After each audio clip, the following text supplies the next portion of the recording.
Hey, you busy? Mm-mm. Okay, let me run something past you real quick. I'm going to go ahead and make a safe assumption. The statement that I'm getting ready to make, I want you to be humble enough to admit that there's some truth in it. No pressure, but pressure, okay? You ready? I believe that one of the ultimate holdups for greatness is not that you're necessarily fighting external situations or the devil or whatever you wanted to coin it as. I believe one of the biggest hurdles is the fact that God has to fight you to get there. I feel like there is literally, if I can paint a visual for you, the race is one thing, but the fact that God had to drag you out on the tracks to even run the race that he customized you for is the greatest portion of the fight. I tell you where all this is coming from. I had a conversation today right before speaking with you, right? And I have a friend who is, and we don't gossip about other grandbabies. We're just using this grandbaby for example purposes. Correct. She followed God. She's in a season where she's walking on water. God said to come out, even though it looks scary. She stepped out the boat and she's doing some things. And she tried to put certain things in place and try to go ahead and cushion her particular walk. And the cushion that she tried to set up isn't working. And so she put in her resignation for a job. She had 2 jobs. She put it in for both her full-time and her part-time. She went ahead and started packing up the house and she did everything that she felt in her heart that God led her to do. And so today she texted me and she said, in paraphrasing, that she was feeling a little challenged today and she was feeling a little down and that, she's trying to stay in good spirits and what have you, and this, that, and the third. So I did what an elite grandbaby would do. I sent her a whole bunch of different things to go ahead and encourage her, to let her know the season that she's in, to let her know that waiting just doesn't mean staying in an idle place. It means getting your instruction and doing what needs to be done. But you have to know God and where he placed you enough to know what instructions are needed for your current situation. Because with Noah, God told Noah all the instructions in the beginning. And guess what? He didn't talk to Buddy at all during the process. After it, the only thing that we know is that once the animals came on and the ark was done, that God closed the door. But after God told him how many cubits, where the window should be, how many levels, if it should be golf or wood, God didn't say anything else. So I'm very keen to the fact that when God gives instruction, he doesn't give it each time to a person the same way. Because when he was talking to Moses, when he was leading the Israelites out of Egypt, and they got real scared in Exodus 14 and, they seen Pharaoh and all the chariots and all that stuff coming against them. They were getting scared. And God was like, why are y'all crying to me? Move. Tell the Israelites to move. And then Moses, go ahead and stretch out your hand and do A, B, and C. And so when you look at how much God was speaking to Moses on each level, telling him to hit the rock, telling him to speak to the rock, telling him to, come up here on the mountain, but tell them people down there, do not come out here or they're going to go ahead and die. If they touch this mountain even, I want you to go ahead. God was talking to Moses consistently, but he talked to Noah one instructional paragraph worth, and then had nothing else to say. And so what I realized and what I relayed to my friend was, you either because she said, I'm praying and he's not answering. I said, so then you are getting your Noah instructions. He told you to do something. And the reason why he's not speaking or confirming or coming back to say anything that's going to pacify you is because you have not completed what he told you to do last. So if you want him to speak again, complete what he told you to do in the first place. And so we got past that. And so I was like, okay. So later on, I called her and I was like, so how you doing? And she was like, I'm just not used to this. And so immediately God snatched the phone out of my hand, put it back to my ear and spoke through me to say the following words. You are not used to being in control, but can I ask you something? Where has your level of leadership and control got you? Like if you were doing such a great job, right? Doing all the stewardship things and handling and managing everything that God gave you, he wouldn't have had to intercede. At this particular moment in her life, God has changed her phone number. He's changing the location that she's going to be at. He's changing her job. I said, it's one thing to be able to look at something with a God's eye view and him see, I'm going to completely have to redo this earth. Like, I'm going to just go ahead and just trash it, flood it, do something different. But I can salvage Noah and his family. When God has to look over your life and see none of the things that you have produced on your own is something that I can take in this next season, because God knows what is in you and he also knows where he's taking you. And if that particular outfit doesn't fit for where he's taking you, then you will be ill prepared for your calling, for your purpose, for your wiring. And so I told her, I said, I just want to go ahead and put it, not even in biblical terms. I want to just make it real blatantly logical. For 2 years, you have done something the same way and you have nothing stored and there's nothing fruitful that came out of it. For 2 years, you had 2 jobs. You have no children. And this wasn't a shade. This was just looking at all the things that you've done for 2 years, right? Like, we're not even going to say life because that's harsh. Look at the last 2 years of how you managed something, how you were able to go ahead and put things away, whatever. Why is it that God was able to look at your life and say, I can't use any of that. I need to literally make new wine skins so I can make new wine? There's something about that should make you say, as much as I enjoy being over something, being in control, if you will, I have to admit that the way that I control does not yield fruit. Because the purpose is never to feel in control. The purpose is to be humble enough to admit that you are a good steward over what he gave you. There is one thing to say, I like being a boss. There's another thing to say, but your business is not growing. There's one thing to say, I feel like I want to do this on a bigger level, but then when you look at yourself on a smaller level, you suck there. There's one thing to say you want to be in leadership, but then when you were as a subordinate, you were terrible. So no, it literally is. Life is not this, if you're over here doing one thing, then once you get over there, you're going to have a whole brand new set of skills and be a new person. Everything builds upon each other. So how you were as a subordinate very much is going to be some of the things you take on when you get in leadership. How you were as a single, you're very much going to take that into your relationships. How you were as a girlfriend, you're very much going to take some of that with you being a wife. How you were as a child, you're very much going to seep some of that in when you have your children. So there's going to be certain things that if you are not careful to admit, in that stage and space that didn't work, so where I'm going to have to change that.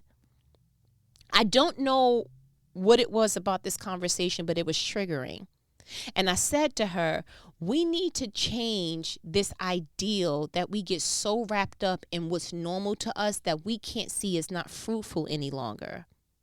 That we can't see that what we called being productive wasn't productive at all. That what we thought was actual fruit was actually rotted. Like, I really want us to get to a place that we start understanding that normal doesn't mean fruitful. And I even was unveiled and was transparent in my own situation. I told her, I said, when I first met my husband, I had a hard time understanding why this man did not elevate his voice and scream and show passion when none of that. I don't get it because, I'm from New York. Yeah. Like, when we talk, you understand? Like, we get super excited. And then I would talk to my Southern baby, and it was just like, do you even care about what we're discussing? He was like, I very much care about what we're discussing. I'm like, yeah, but I can't. I need you to clap your hands, stomp your feet, do something that makes me see that, And he kept saying, I'm sorry I'm not as animated as you like, but this is the way that I communicate. And what I learned later, after me repeatedly saying, I'm just not used to this, right? was that he was raised in a household that elevated octaves meant somebody was finna get hit between the adults. You see what I'm saying without saying what I need is? Okay, you get that? Okay, so if there was screaming, there was also some domestic situations that was occurring. So a vow that he made to himself prior to ever meeting me was, I will never have to raise my voice any octaves to express myself ever. I need to be able to speak in a normal tone, because in his mind, which is also true, that if the tone was maintained, then there would be no domestic issues, because that's what he was trying to avoid. And then what I had to admit to myself, and admitting this on the phone today with my friend, I said, and what I didn't realize is, yeah, that's not what I'm used to. But sweetheart, every man that you ever met that was animated when he talked, and I feel like you disrespected me, he had a temper, mama. You didn't realize that? You didn't realize that the more animated he got, the more unsafe you felt, the more you were like, okay, but can I say something? Like, who you talking to? And so now the topic of the situation, whatever it is, got completely lost, because you trying to figure out, do I need to fight you or do I need to run? Like, how we need to do this, because we were just talking about a text message at first, but now it very much feels like you got a little bit of Ike in front of a Turner. Like, that's your new name? Like, what's happening here? You understand? And so it took me years later to realize what you were used to wasn't fruitful. And I told her, I said, I'm so glad that God didn't let me fester in what was familiar.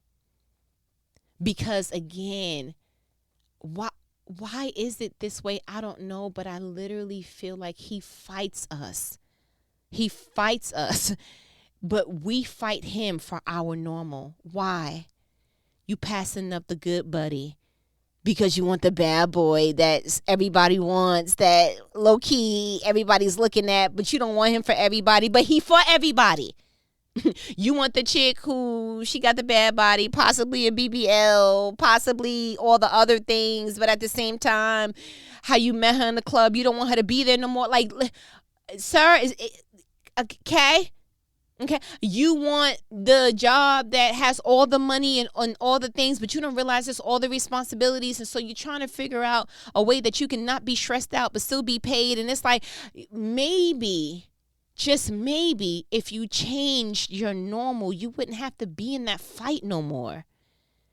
Maybe it wouldn't feel like a corporate climb if you changed the way that you saw success. Maybe you wouldn't have to feel like the dating scene is trash if you chose different. Maybe the dimples, swap that out for morals, swap that out for, does he cover you, or does he know the new slang? Like, can we start swapping some stuff out that you're looking at it like, yo, she's super dope. She posts the ultimate selfies, but is she nurturing? Because one day she could possibly have your child. Like, what are the things that you would look at her and develop a new level of attraction for her? Because, yo, it was one thing for her to be your girlfriend. It was another thing for her to be your fiance. It was another thing for her to be your wife. But, bruh, the way that she parents and mothers your children, the affection and all the things that mean something to you, the way that she implements that to your babies, yeah, it's a different kind of that's a different kind of attraction. But you got to swap that out because you still looking at females in a way that looks like cute high school girlfriend. Like, I need you to start getting some grown women aspects to you when you looking at somebody and you like, true, heard you, but what's your relationship like with your father? Not trying to judge nobody, just want to know what you getting ready to step into, sir. Real talk. So you and your mother, y'all cool? Or like she's living? Like, what's going on with that? Start asking some questions that shifts your normal, so that when you get somewhere, it's not, well, this is how it's always been. Everybody in your family is broke. And so you just going to cut and paste that. But this time you're going to wear and be flashy with your money, you know, even though it's a couple of negatives or, you know, real single digits in the bank. But you know what? That's a whatever $1,000 car, though. But when you pull up to that house, though, but they can't say nothing about them new Yeezys, though. Yeah, your parents may have been broke because they didn't have the privilege to either get the education to go ahead and be competitive in the corporate world. Maybe they didn't have that advantage. How dare you take that advantage and you fumble the bag literally generationally? You understand that? And to hear that on a current time, modern day time, it sounds different. It sounds funny. But I went back to the Bible and I was like, bro, this is not even anything new. Like Ecclesiastes was super duper like on point when he said, yo, it's nothing new under the sun. It's the realest talk ever, sir. Literally, I want to read about Lot. And I want us to read about his Sodom and Gomorrah journey. And it truly does something to me when I read it in a way that looks like, yo, I don't even understand how that was okay. But you know what? Shouts out to him being a grandbaby. So let's just jump into it. Genesis 19. I'm going to start at verse 1. I read in the NLT version, right? Okay, so let's buckle up. That evening, the two angels came to the entrance of the city of Sodom. Lot was sitting there, and when he saw them, he stood up to meet them. Then he welcomed them and bowed with his face to the ground. 2. My lords, he said, come to my house to wash your feet and be my guests for the night. You may then get up early in the morning and be on your way again. Oh, no, they replied. We'll just spend the night out here in the city square. 3. But Lot insisted. So at last they went home with him. Lot prepared a feast for them, complete with fresh bread made without yeast, and they ate. 4. But before they retired for the night, all the men of Sodom, young and old, came from all over the city and surrounded the house.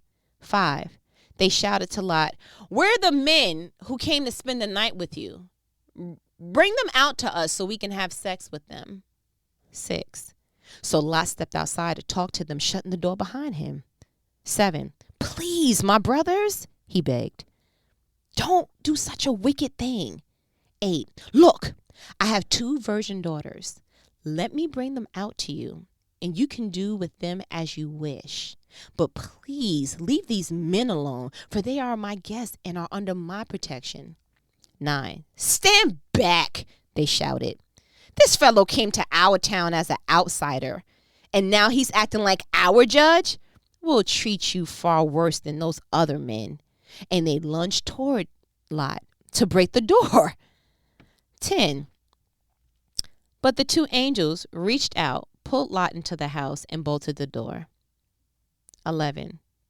Then they blinded all the men, young and old, who were at the door of the house, so they gave up trying to get inside. 12. Meanwhile, the angels questioned Lot. Do you have any other relatives here in the city? They asked. Get them out of this place, your sons-in-laws, sons, daughters, or anyone else. 13. For we are about to destroy this city completely. The outcry against this place is so great, it has reached the Lord, and it has sent us to destroy it. 14. So Lot rushed out to tell his daughter's fiancés, quick, get out of the city. The Lord is about to destroy it.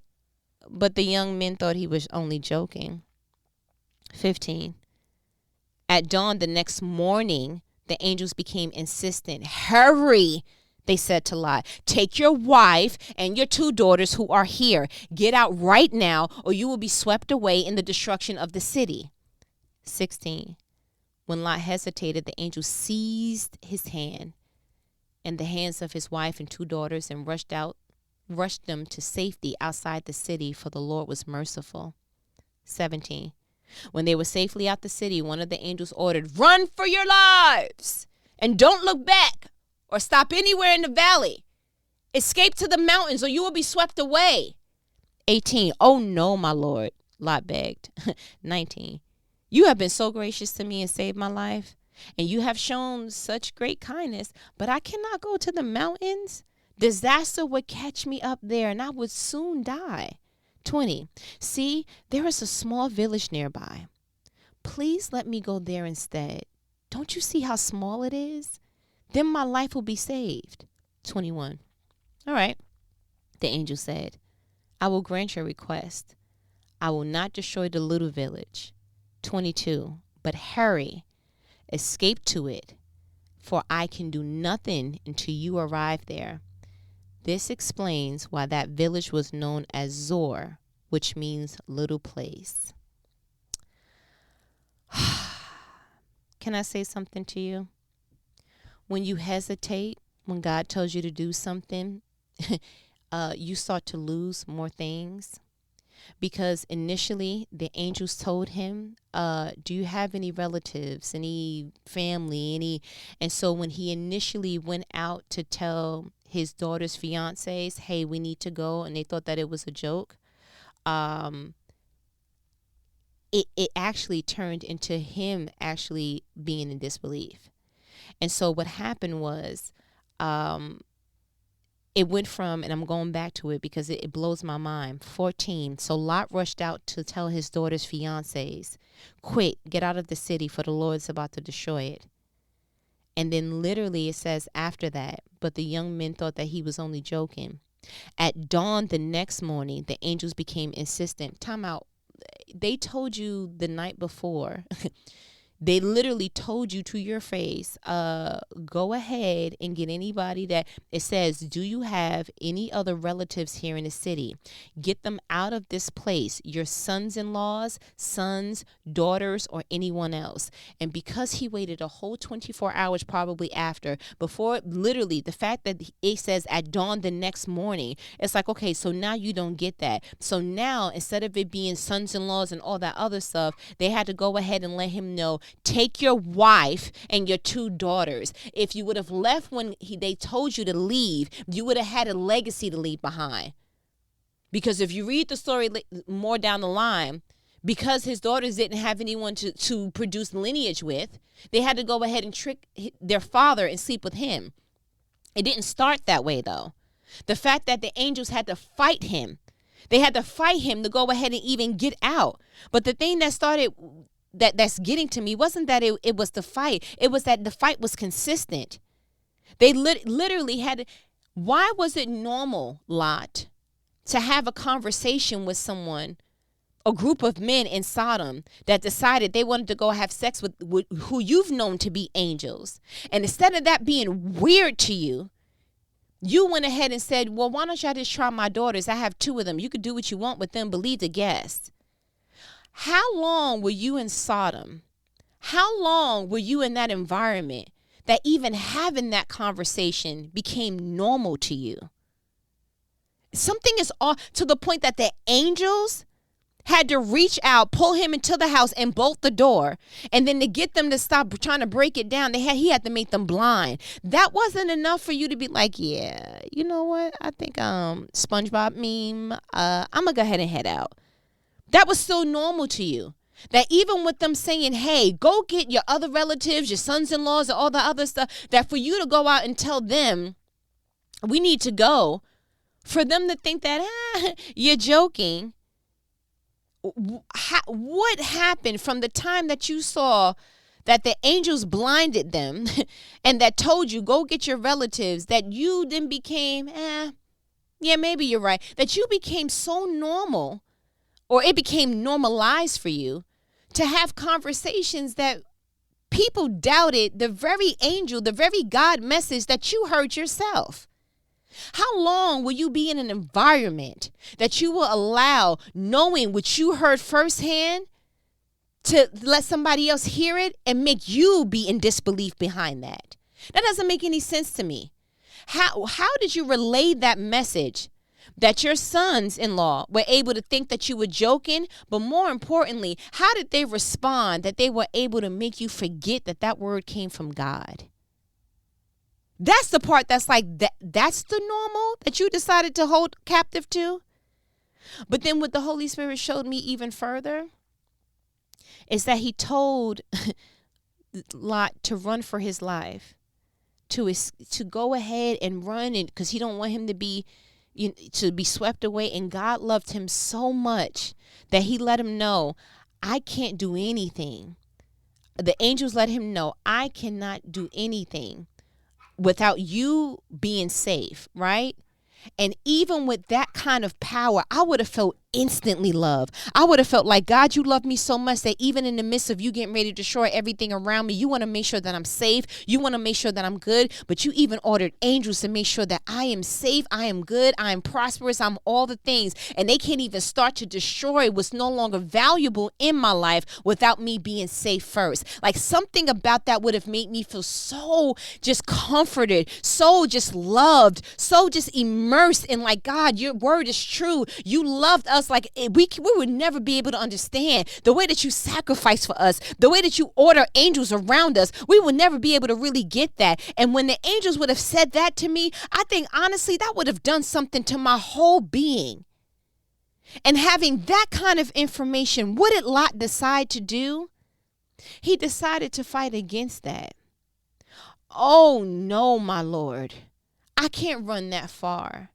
And where did he choose to run? To a little place.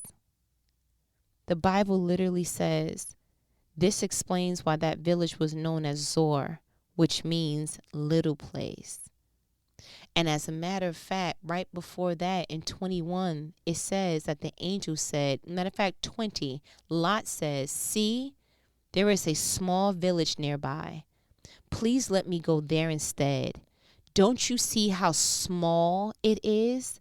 Then my life will be saved. 21, all right, the angel said, I will grant your request. I will not destroy the little village. But hurry, escape to it, for I can do nothing until you arrive there. This explains why the village was known as Zor, which means little place. You mean to tell me that you were in Sodom so long that you can't even think with greatness no more? That literally the angels are saying, run, go wherever you need to go past the mountains, go. And you're like, no, because I was small-minded, I only have enough faith and strength to run somewhere where it's smaller. You mean to tell me that you literally said twice, it's a small village, see how small it is? And the fact that the angels were able to reiterate, yeah, it's a little village. But out of all the villages, out of all the covering and grace that God put over you, out of all the things and places and things you can do, places you can go, you choose the little village. See, that is the compromise of being where God doesn't want you to be. It corrodes your calling. You literally spent so much time in Sodom and Gomorrah that when it's time to go ahead and do something new, you're still thinking small. You're still behaving small. You're still making small-minded actions. You're still having small-minded conversations. Everything about you is still just minute. And it's like, even though you're no longer in Sodom and Gomorrah, you still very much carried it with you. Why? You were such in a rush to leave that job. Oh, I got to get out of here because the people here, blah, blah, blah. But guess what? You took that small-mindedness with you. You were so ready to leave that relationship, but you took that same small-mindedness with you. I want to go ahead and say to you, challenge early. I want you to identify your Sodom and Gomorrah that's within. And I want you to realize that it's time to fight your normal. Yeah, we're not going to make the excuses anymore that that's all I seen growing up, or this is all I know, or nobody trained me, or nobody taught me that, or we're not going to put the blame on anyone else or our surroundings or none of the above anymore. We are now going to identify, God, I am sorry, and I rebuke myself. I'm starting to realize that you want to take me great places, but it's not that you can't take me there. It's that you got to fight me too much to get there. And even when I do have the opportunity to run and make the earth my playing field because of the calling that you put on my life, I still choose small places. I still use a small mindset, and I still use small faith to get there. God, I want you to go ahead and grow me. In the name of Jesus, with the Holy Spirit, I want you to grow me. I don't care what it takes. I don't care who I leave behind, but whatever is in me that is small, I don't want a mustard seed faith. I'm glad that that's all that you expect, but I want to go ahead and do something bigger. God, I want you to grow me. I want to do something large. I don't want to be in Sodom and Gomorrah anymore. Do you see what I'm saying? It's time to fight your normal, baby.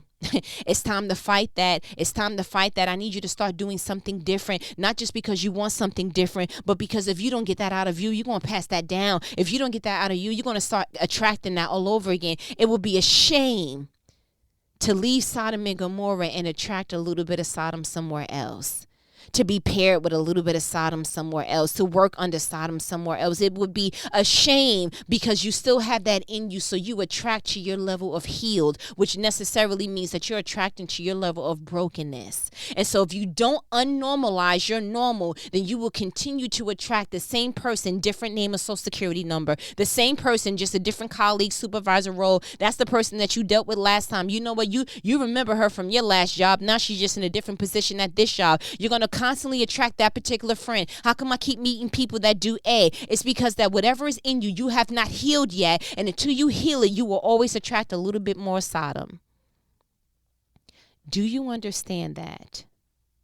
I want you to fight your normal. I want you to win. I want you to win like you've never won before. I want you to literally get up on the stage of your life and say, I'm done. I'm done with what looks familiar. I'm done. And you know what the saddest part of it all is? That Lot should have never been used to that because he wasn't raised like that. Lot is Abraham's nephew. He was in Abraham's house. And you know what the real messed up thing is that he didn't even have to be in that environment, because when God told Abraham, I want you to don't take nothing else with you. Leave everything in your father's house. Take your wife and leave. He took his wife, but he also took Lot, his nephew. And maybe he did it because he felt like, I've been a father figure to him, because we don't really know too much about Lot's father. But what we do know is that Abraham took him along the journey, and then him and Lot started having some clashing.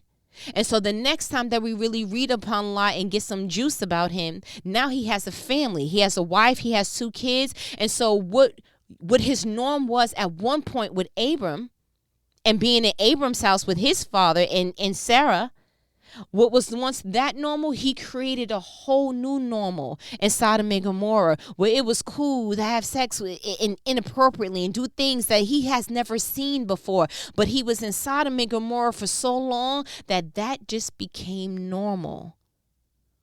Where did you see something? Where did you pick that up? Why do you think that screaming shows passion? How come you think that and that is what equates to this? And a man should look like this, and a woman should look like this. And can I ask you something? Where did you learn that? Number one. And number two, how has that mindset helped you? Have you found a wife? Have you found a husband? Have you done great with money the way that you've been doing it? Like, I need you to start realizing my normal is not producing any fruit. So you are the equivalent to the fig tree that Jesus saw. He literally saw that the fig tree had no fruit and cursed it.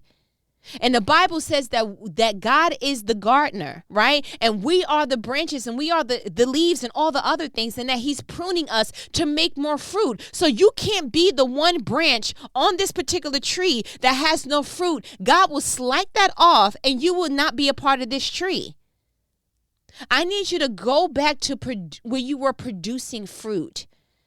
It's not here. It's not this mindset. It's not this pairing. It's not this friendship. It's not this job. It's not this location. It's not this state. Find out what it's not and get out of that so you can become what God called you to be. Make a new normal. Do you understand that? I'm not screaming at you, but I'm screaming at you, okay? And I'm not talking directly to you, but I'm talking to you. It's a pressure, but it's not really pressure. Do you see what I'm trying to say to you? Listen, I feel like you got what you needed, okay? You know what these conversations are. They're life-provoking conversations that not the average person is going to have with you, but who your favorite homegirl. The reason why I stopped that conversation right there is because I felt like the Holy Spirit was like, now come to me and let me give you the insight that I've been trying to fight you on for so long. And it's a lot of things that I can say. And it's a lot of insight that I can give. But I feel like once you get off of this phone call with me, that the Holy Spirit is going to give you exactly the lens that he's been trying to get you to see for so long. It's just time to choose a new normal. It really is. Do you understand that? All right, listen, I'm going to go ahead and let me go. I hope my food is not cold by now, but I am hungry. So we will talk later. Okay? Later.